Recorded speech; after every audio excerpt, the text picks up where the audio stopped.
मोदी सरकार की मुश्किलें पहले ही कम नहीं हो रही, ऊपर से अडानी मोदी के लिए गले की हड्डी बनते जा रहे हैं। हिडनबर्ग की दूसरी रिपोर्ट में बताया गया कि माधवी व धवल बूथ सेबी और अडानी में संबंध है। तभी से सवाल उठ रहे हैं, सेबी ने अडानी जांच पूरी क्यों नहीं की, जबकि समय सीमा जा चुकी है।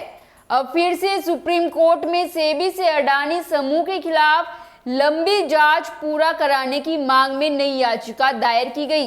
माधवी बूच के अडानी से संबंध सामने आने के बाद भी क्या माधवी बूच नैतिक जिम्मेदारी लेते हुए इस्तीफा नहीं देगी?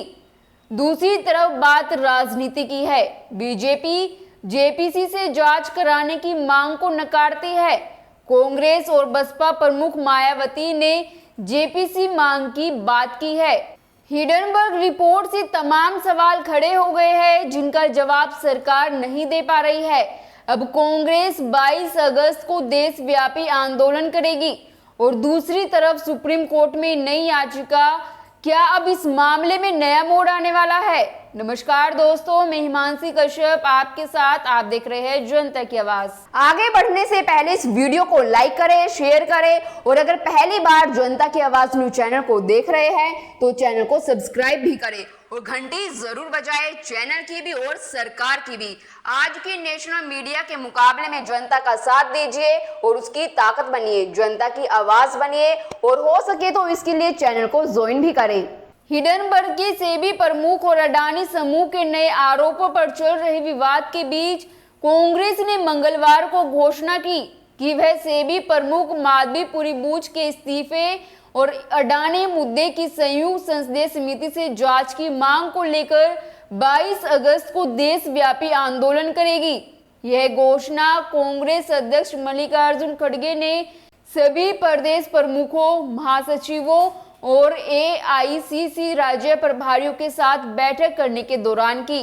पार्टी ने कहा कि विधानसभा चुनाव आगामी दौर के लिए संगठनात्मक मामलों और विभिन्न राज्यों के मुद्दों पर चर्चा के लिए तैयार है। खड़गे ने बैठक के बाद एक्स पर एक पोस्ट में कहा, सेबी और अडानी के बीच साठगांठ के चौंकाने वाले खुलासे की गहन जांच की जरूरत है। शेयर बाजार में छोटे निवेशकों का पैसा खतरे में नहीं डाला जा सकता। उन्होंने कहा, मोदी सरकार को तुरंत सेबी अध्यक्ष का इस्तीफा मांगना चाहिए और इस संबंध में जेपीसी का गठन करना चाहिए।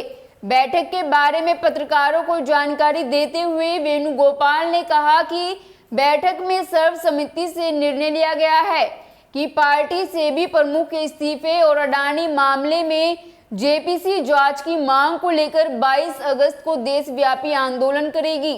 Basically, today we had discussed about one of the biggest scam is happening in the country nowadays is Hindenburg revelations, the scam related to Adani and SEBI.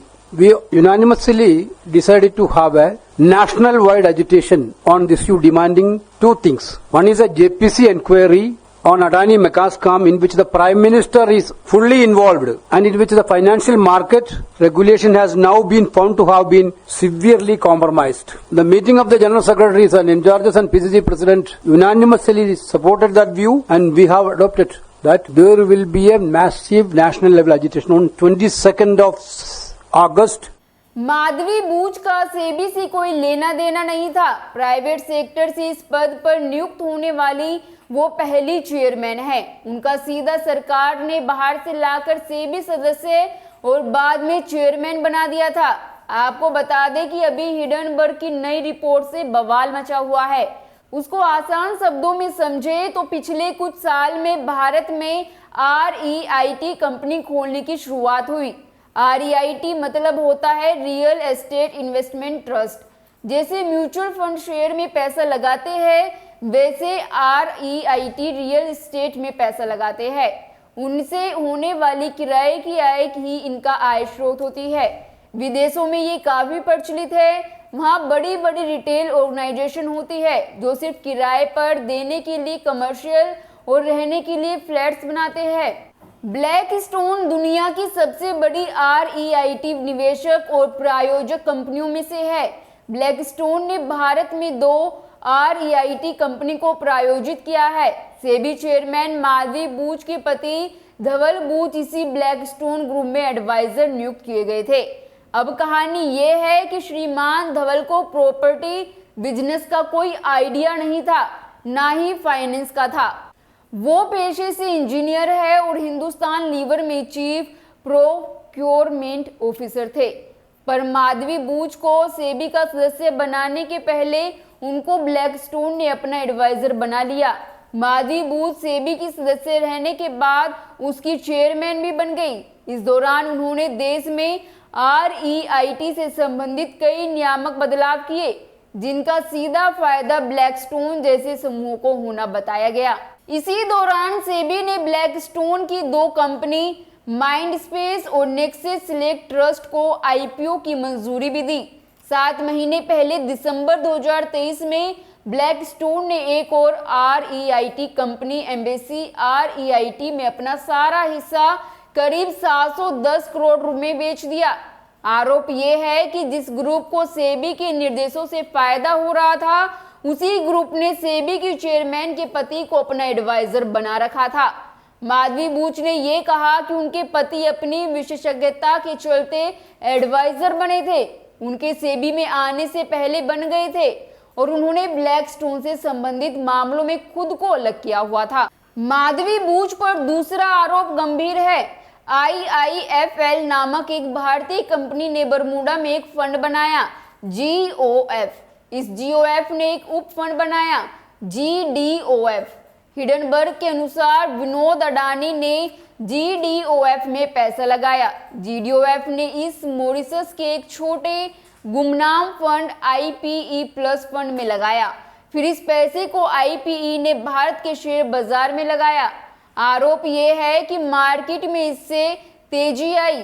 इस IPE फंड का फाउंडर चीफ था अनिल आहूजा। आरोप है कि माधवी बूच का इस GDOF और IPE में पैसा लगा हुआ था। माधवी के अनुसार अनिल आहूजा उसके पति के बचपन के दोस्त है और वो सिटी बैंक, JP मॉर्गन आदि में काम कर चुके थे। खेल यहीं शुरू होता है। कहा जा रहा है कि अनिल आहूजा पहले अडानी पावर और अडानी एंटरप्राइजेस दोनों में डायरेक्टर थे। हैरानी की बात तो ये है कि सेबी चेयरमैन माधवी बूच को ये नहीं पता था। माधवी बूच के सेबी सदस्य बनने से पहले माधवी बूच ने अपने पति को GDOF का कंट्रोल ट्रांसफर कर दिया था। इसके 1 साल बाद उनके पति ने सारा पैसा निकाल लिया। पर हैरानी की बात तो यह है कि पैसा निकालने के लिए ईमेल माधवी बूच ने अपनी पर्सनल ईमेल से भेजी। अगर उन्होंने फंड पति को ट्रांसफर कर दिया था तो अपनी ईमेल क्यों भेजी? ये सब डॉक्यूमेंट उपलब्ध है। एक आरोप ये भी है कि उनका सिंगापुर में एक और फंड है, अगोरा पार्टनर्स, जो 100% उनका है। सेबी चेयरमैन बनने के बाद इसके सारे शेयर उन्होंने अपने पति को ट्रांसफर कर दिए। इसमें कुछ गलत नहीं है, पर लोग पूछ रहे हैं कि भारत में दुनिया भर के म्यूचुअल फंड है। रोज आप पब्लिक को सलाह देते हैं कि म्यूचुअल फंड सही है, पर अपना खुद का पैसा SEBI chairman Mauritius, Bermuda, Singapore की संदिग्ध कंपनियों में लगाती है। और आपको पता है बजट में भी खेल हुआ है। Long term capital gains tax का फायदा उठाने के लिए पहले REIT यूनिट्स को 36 महीने तक रखना पड़ता था। उसके पहले बेचने पर आय अनुसार इनकम टैक्स लगता था। इस बजट में सरकार ने इस 36 महीने की अवधि को कम करके 12 महीने कर दिया। यानी किसी भी ब्लैकस्टोन जैसी बड़ी कंपनी को सिर्फ 12 महीने बाद यूनिट्स बेचकर 35% कॉर्पोरेट टैक्स की जगह सिर्फ 12.50% LTCG टैक्स देना पड़ेगा। अब जांच इस बात की होनी चाहिए कि भारत की REIT कंपनियों में किस किस का पैसा लगा है और किसको इस LTCG पीरियड 12 महीने करने वाले ऑर्डर से फायदा होगा। गौरतलब है कि सेबी ने करीब 2 दर्जन मामलों की जांच की, जिसमें 2 को छोड़कर बाकी मामलों की जांच रिपोर्ट सुप्रीम कोर्ट को सौंप दी गई। अडानी मामले में सुप्रीम कोर्ट में मंगलवार को यानी 13 अगस्त को एक अपील दायर की गई, जिसमें कोर्ट रजिस्ट्री द्वारा उस याचिका को सूचीबद्ध करने से इनकार करने की चुनौती दी गई, जो अडानी समूह की कंपनियों और सेबी से जुड़ी हुई है। याचिका में अमेरिकी शॉर्ट सेलर हिडनबर्ग रिसर्च द्वारा धोखाधड़ी के आरोपों पर सेबी की कार्रवाई परिस्थिति रिपोर्ट की मांग की गई है। लाइवला के मुताबिक वकील विशाल तिवारी द्वारा दायर अपील में कहा गया है कि 3 जनवरी के आदेश में सुप्रीम कोर्ट ने भारतीय प्रतिभूति और विनिमय बोर्ड सेबी को अपनी जांच पूरी करने के लिए 3 महीने का समय दिया था। उस आदेश में सुप्रीम कोर्ट ने आरोपों में हस्तक्षेप करने या आगे की कार्रवाई का आदेश नहीं दिया गया था, लेकिन सेबी को निर्देश जरूर जारी किया गया था। अदालत ने तब कहा था कि इस मामले में किसी और कार्रवाई की आवश्यकता है या नहीं, यह निर्णय लेने का अधिकार सेबी पर छोड़ दिया गया। लेकिन सेबी का हाल अब आपके सामने है। आप सबने देख लिया सेबी ने क्या कार्रवाई की। अडानी समूह पर धोखाधड़ी के आरोप बार बार सामने आ रहे हैं। ऐसे में गहन जांच जरूरी है।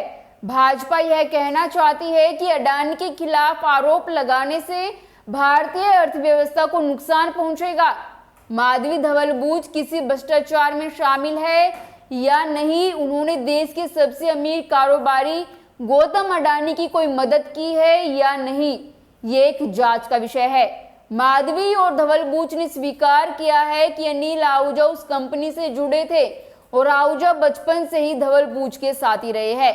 तभी सवाल है कि जब सुप्रीम कोर्ट के आदेश पर सेबी ने हिडनबर्ग की पहली रिपोर्ट यानी जनवरी 2023 में आई रिपोर्ट के आधार पर अडानी समूह की जांच शुरू की, तब माधवी बूच ने इस बारे में खुलासा क्यों नहीं किया? क्यों इसकी जानकारी नहीं दी गई? सेबी चेयरपर्सन और उनके पति ने जनता को गुमराह किया। ये एक जांच का विषय है और इसकी जेपीसी जांच होनी चाहिए। खैर, आपकी इस पर क्या राय है, हमें कमेंट कर जरूर बताएं और बाकी खबरों के लिए देखते रहिए जनता की आवाज।